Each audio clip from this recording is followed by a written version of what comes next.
Well, we're back at the Toyota today, and this time to fix the horn.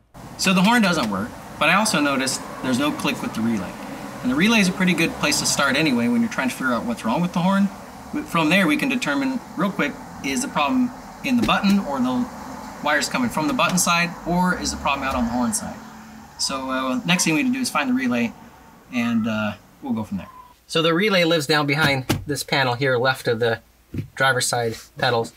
And there's a fuse panel in here too, but that's not actually the way to get to the relay. The relay's behind that. We actually have to take this whole panel off. The first thing we want to do is take off the screws down here on this little trim panel inside the door jamb.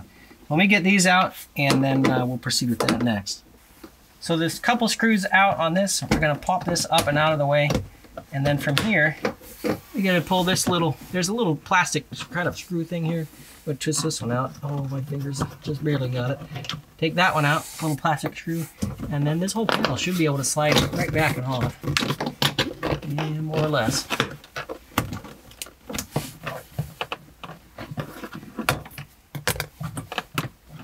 Stuck on that. There we go.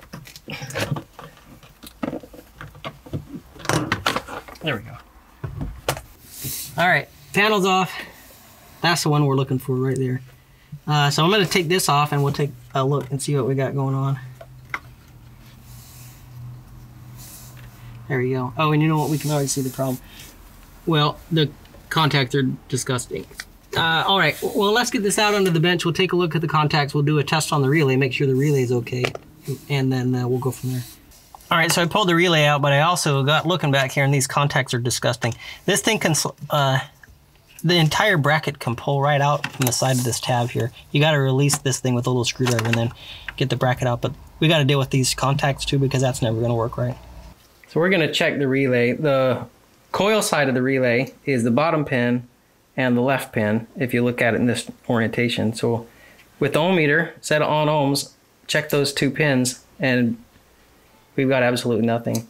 Now I conveniently have another relay, a replacement of course, already on the way, I mean here, because I was thinking about this, and checking between those two pins, this is what it should look like. So notice we get about 50 ohms between those two pins. That's what you want. That means the coil's good. Doesn't necessarily mean the relay's working right, but at least the coil's good. This one's 100% dead. So we'll get rid of this. I'm going to clean up the terminals inside the truck, and then we'll plug this in, and I bet you anything we got a working horn. Don't tell my wife I used her makeup toothbrush, or whatever this is. Just kidding, she gave it to me. She thought it would be handy, and it is.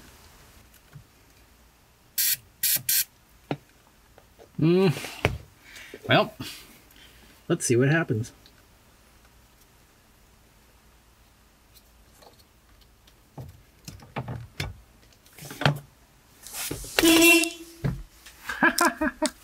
Well, there we go. Hope that helps.